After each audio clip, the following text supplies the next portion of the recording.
নমস্কাৰ সন্মানীয় বন্ধু বান্ধৱীসকল, আমি মোৰ সন্মুখত এটা বস্তাত কৰা এডাল বেঙেনাৰ পুলি উলিয়াই লৈছোঁ। বেঙেনা কেনেকৈ লগাব পাৰি, লমালমে লগাব পাৰি এই বিষয়ে আমাৰ আগৰ ভিডিঅ' আছেই। কিন্তু আমাৰ কিছুমান বন্ধু বান্ধৱে আমাক মন্তব্য দিয়ে যে তেওঁলোকে বস্তা বা পলিবেগত বেঙেনা কৰিলেও ডাঙৰ নহয়। এটা অভিযোগ আছে আৰু তেওঁলোকে কৰে কিন্তু ডাঙৰ নহয় বুলি কয়। আমি সেইটো প্ৰশ্নৰ উত্তৰ দিবলৈকে এই বেঙেনা গছডাল দেখাবলৈ লৈছোঁ। আচলতে বেঙেনা গছ পলিবেগতে হওক, বস্তাতে হওক, কাৰ্টুনতে হওক, য'তেই নকৰোঁ কিয়, তাক যদি আমি উপযুক্ত পৰিমাণে খাদ্য বা পৰিৱেশ দিব পাৰোঁ তাতো বেঙেনা ডাঙৰ হ'ব। মাটি তোৱাৰ নিচিনা ডাঙৰ হয় বেঙেনা ফচলবিলাক। ইয়াতে চাওক, মই দেখুৱাই দিছোঁ। এইটো চাওক, এইটো আমাৰ বেঙেনা কিমান ডাঙৰ বেঙেনা, সেইটো সচটো ডাঙৰ, কিমান ডাঙৰ হৈছে। আৰু এটা প্ৰথমতে লগাটো আমি ছিঙিছোঁৱেই, বহুত ডাঙৰ কাৰণে অলপ এটা লাগিছিল কাৰণে মই ৰাখি নথলোঁ, ৰৈ নাথাকিলোঁ আৰু ৰেকৰ্ডৰ কাৰণে। এইটো চাওক কিমান ডাঙৰ হৈছে। গতিকে আৰু এইটো ডাঙৰ হৈ আছে,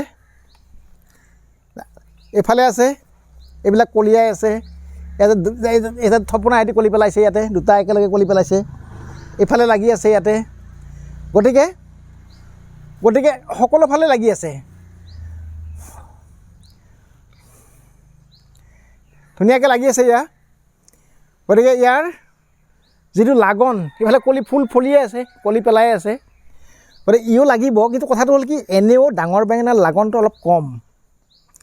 যদি তাৰ গোটটো ডাঙৰ হয় সেইবিলাকৰ লাগনিটো কম, মজলীয়া বা সৰুবিলাকৰ লাগনটো বেছি। আচ্ছা, আমাৰ কথাটো হ'ল কি, ইয়াক লাগিবলৈ আমি কি পৰিৱেশ দিব লাগিব? আমিতো আমাৰ ভিডিঅ'বোৰত দেখুৱাইছোঁহে মাটি কেনেকৈ প্ৰস্তুত কৰিব লাগে।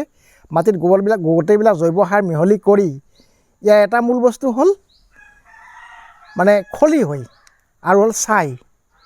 খলিহৈ আৰু ছাই পৰ্যাপ্ত পৰিমাণ দিলে, ছাইতকৈ খলিহৈটো অলপ দিব লাগে আৰু মাজে মাজে খলিহৈ পানী দি থাকিলে, ৰোৱাৰ সময়ত খলিহৈ গুৰি মিহলাই ল'ব লাগে।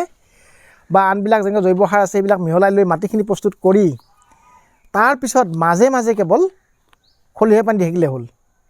গতিকে বেলেগ একো পৰিচৰ্যা নালাগে। ফুল ৰোৱা মানুহেও সুন্দৰকৈ এনেকৈ টাবত ৰুই, বস্তাত ৰুই, কাৰ্টুনত ৰুই বেঙেনা ধুনীয়াকৈ ইয়াৰ পৰা ছিঙি নি ভাজি খাব পাৰে, যেনেকৈ নাখাওক তৰকাৰী বনাই খাব পাৰে। আৰু ইয়াৰ জৈৱিকভাৱে কৰা ইয়াৰ সোৱাদেই বেলেগ, সুন্দৰ সোৱাদ। খোৱা মানুহবিলাকে গম পায়েই, এইটো মই ক'বই নালাগে। আচ্ছা, এতিয়া হ'ল কি, এই খৰাং এইবাৰ লাগিলে বাৰু লগালেও বহুতৰে এটা আপত্তি হ'ল কি, গছবিলাক মৰহি যায় বুলি কয়, লেৰেলি যায়। হয়, সেইটো সঁচা কথা। খৰাং পৰাৰ লগে লগে গছবিলাক লেৰেলি যায়, মৰহি যায়। পানী যদি উপযুক্ত সময়ত দিয়া নহয় তেতিয়াহ'লে এনেকৈ কৰিলে লেৰেলি যায় বা মৰহি যায়। বহুতৰ কাৰণে ডাঙৰ সমস্যা। গতিকে এই সমস্যাটো সমাধান কৰাৰো কিছু উপায় আছে।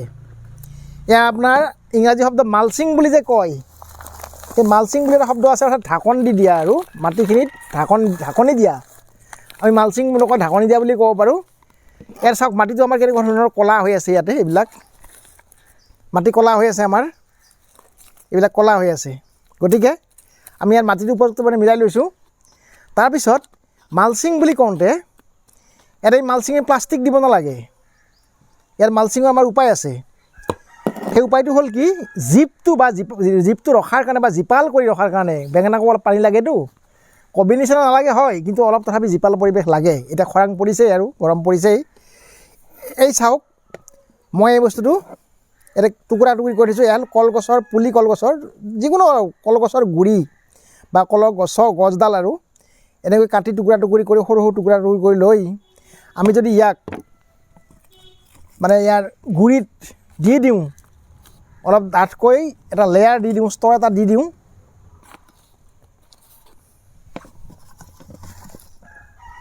এনেকৈ দি দিওঁ যদি কাটি পেলাই,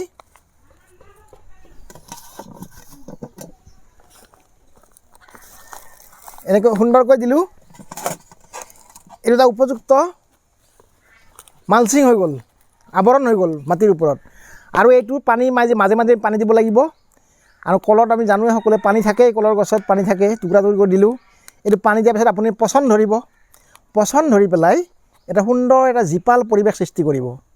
লগতে আৰু এটা ডাঙৰ লাভ আছে ইয়াৰ পৰা, কলগছত সাংঘাতিক পৰিমাণে পটাছিয়াম থাকে আৰু আন মৌলিক উপাদানো থাকে, কিন্তু পটাছিয়াম বহুত পৰিমাণ থাকে।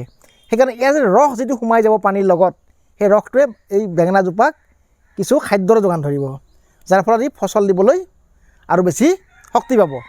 গতিকে এইটো এটা উপযুক্ত মালচিং পদ্ধতি। আমি এনেকৈ মালচিং কৰিব লাগে, টাবত বা বস্তাতে হওক বা কাৰ্টুনতে হওক, এনেকৈ আমি কলগছৰ টুকুৰা কাটি দিব পাৰিলে ভাল, এইটো উত্তম। আৰু কিন্তু বহুতে ভাবে কি কলগছ নাথাকিলে আমি কি কৰিম, সেইটো এটা কথা এটা আছে। কলগছটো সকলো ঘৰত নাথাকিবও পাৰে। তাৰ এটা উপায় আছে, তেতিয়া শুকান জাবৰ জোথৰ গছৰ পাত ডাঠকৈ এটা লেয়াৰ দি দিব লাগে, আধা ইঞ্চি 1 ইঞ্চিমানকৈ এটা লেয়াৰ ওপৰত স্তৰ এটা দি দিব লাগে। দিলে তাৰ ওপৰত পানী দি থাকিলে মাটিখিনি শুকাই নাযায়। কাৰণ মাটিটো একেবাৰে জৰ্জৰীয়া হৈ গ'লে ইয়াৰ মানে ফুলবিলাক সৰি যাব, কলিবিলাক সৰি যাব। বেঙেনা জলকীয়াৰ ডাঙৰ সমস্যা, পানী বেছি হ'লেও দিগদাৰী আৰু একেবাৰে শুকাই গ'লেও দিগদাৰী। এইবিলাক সূক্ষ্ম কথা জানিব লাগিব। গতিকে জীপাল যাতে হৈ থাকে খৰাঙত, সেইকাৰণে কলৰ টুকুৰা থাকিলে কলগছৰ টুকুৰা দিব, নাথাকিলে শুকান জাবৰ জোথৰ গছৰ পাত এইবিলাক ওপৰত ধুনীয়াকৈ এটা স্তৰ দি তাৰ ওপৰত পানী দি থাকিলে হ'ল।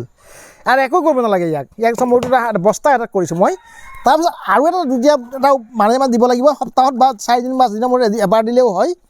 এইটো চাওক মোৰ সৰিয়হৰ খলিহৰ পানী, কিন্তু ইয়াৰ ৰংটো অকণমান বেলেগ দেখিছে।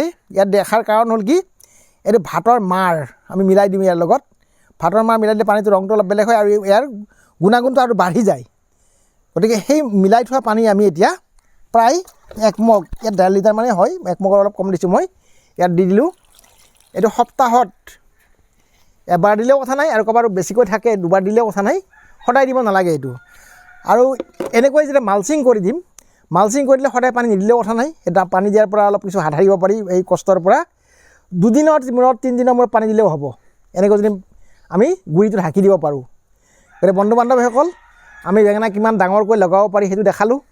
এই ডাঙৰ বেঙেনা লাগিছিলে, বহুত ওজন এইটো, ডাঙৰ বেঙেনা আৰু সুন্দৰ ডাঙৰ বেঙেনা এইটো মই বঢ়িয়াকৈ দেখাই দিছোঁ, বহুত ডাঙৰ। তাৰপিছত ইয়াতো লাগি আছে, ইও ডাঙৰ হ'ব। গতিকে এনেকৈ ডাঙৰ বেঙেনা যদি 4-5টাকৈও লাগে আপোনাৰ গছত, সুন্দৰকৈ 4-5ডাল যদি কৰে আৰামত খাব পাৰি। গতিকে বন্ধু বান্ধৱীসকল, আপোনালোকে এনেকৈ নিজে কৰক, কৰি তাৰ ফলাফল লাভ কৰক। আমি কৰা পদ্ধতিটো আপোনালোকৰ আগত আমি উত্থাপন কৰিলোঁ।